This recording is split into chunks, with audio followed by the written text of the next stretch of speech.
Hello welcome to mind matters.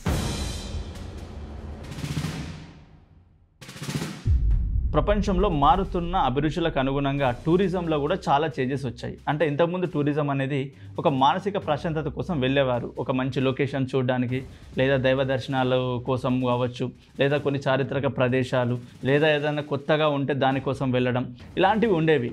అయితే dark tourism అనే concept కంప్లీట్గా చేంజ్. డార్క్ టూరిజంలో చరిత్రలో దారుణాలుగా మిగిలిపోయిన కొన్ని సంఘటనలు ఉంటాయి. ఆ సంఘటనలు జరిగిన ప్రదేశాన్ని దర్శించడమే డార్క్ టూరిజం. ఇవి ఏదైనా అవ్వచ్చు, అంటే కొన్ని డిజాస్టర్స్ కావచ్చు, లేదా సివిల్ వార్స్ కావచ్చు, లేదా బాంబ్ బ్లాస్టింగ్స్ కావచ్చు. ఇవన్నీ సందర్శించడానికి టూరిస్టులు అనేవాళ్ళు ఇంట్రెస్ట్ చూపిస్తున్నారు.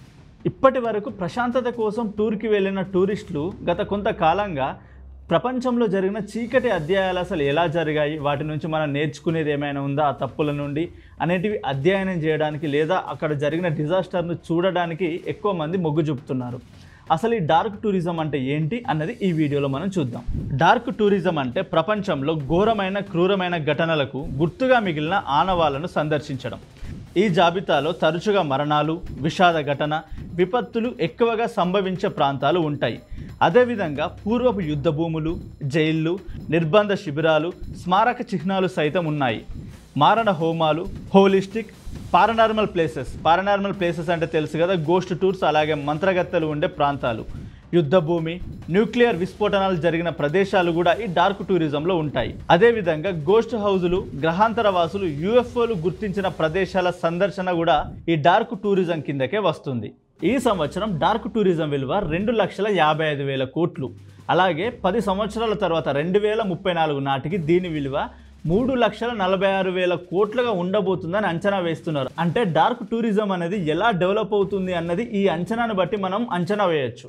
అయితే డార్క్ టూరిజానికి కొన్ని దేశాలు ప్రసిద్ధిగా ఉన్నాయి. ఆ దేశాలు ఏంటో ఒకసారి చూద్దాం. America, Canada, Brazil, Mexico, Latin America, Germany, UK, France, Spain, Italy, Russia, Poland, చెక్ Republic, Romania, Bharat, Bangladesh, New Zealand, Australia, China, Japan, దక్షిణ కొరియా, గల్ఫ్ కార్పొరేషన్ కౌన్సిల్ దేశాలైన Bahrain, Kuwait, Oman, Qatar, Saudi Arabia, UAE, దక్షిణాఫ్రికా, ఇజ్రాయెల్ దేశాల్లో dark tourism ప్రసిద్ధి చెందుతుంది. అమెరికాలో ఓ survey ప్రకారం 82% మంది పాస్పోర్ట్ ప్రయాణికుల్లో కనీసం ఒక చీకటి ప్రదేశాన్ని సందర్శించినట్టు తెలుస్తుంది. అయితే రీసెంట్గా మన కేరళ విపత్తు ఏదైతే ఉందో, కేరళ ల్యాండ్ స్లైడ్ని దర్శించడానికి చాలామంది టూరిస్టులు వెళ్తున్నారు. అయితే ఈ టూరిస్టులు వెళ్ళడం వల్ల ఈ డార్క్ టూరిజం అనే కాన్సెప్ట్ ఇప్పుడు మళ్ళీ తెరపైకి వచ్చింది. ప్రపంచంలో అన్ని దేశాలు ఏదో ఒక టైంలో చీకటి సంఘటనలు ఎదుర్కొన్నాయి. అయితే కొన్ని దేశాల్లో జరిగిన చీకటి సంఘటనలను ఒకసారి చూద్దాం మనం. చరిత్రలోని చీకటి ప్రదేశాలపై యాత్రికులకు ఆసక్తి పెరుగుతుంది. మిస్టరీలను తెలుసుకుంటూ థ్రిల్ అవ్వడానికి పర్యాటకులు సాహసాలు చేస్తున్నారు. ఉక్రెయిన్ రష్యా యుద్ధం జరుగుతున్న సమయంలో చాలామంది విదేశీ పర్యాటకులు అక్కడ యుద్ధాన్ని నేరుగా చూసేందుకు లక్షల్లో ఖర్చు చేసుకొని వెళ్లారు. గతంలో ఉక్రెయిన్ అందాలను వీక్షించడానికి వెళ్ళిన పర్యాటకులు ఇప్పుడు శిథిలమైన ఉక్రెయిన్ను చూసేందుకు క్యూ కడుతున్నారు. రెండవ ప్రపంచ యుద్ధ సమయంలో సౌత్ వెస్ట్ పోలాండ్లో యూదులను నాజీలు చిత్రహింసలు పెట్టిన నిర్బంధ శిబిరం ఆష్విట్జ్, అలాగే న్యూక్లియర్ పేలుళ్లు జరిగిన ప్రాంతం చెర్నోబిల్, అమెరికాలోని గెట్టిస్బర్గ్ ప్రాంతంలోని యుద్ధ భూమి, ఇది సివిల్ వార్కు ప్రసిద్ధి. ఇవన్నీ కూడా డార్క్ టూరిజానికి ప్రసిద్ధి.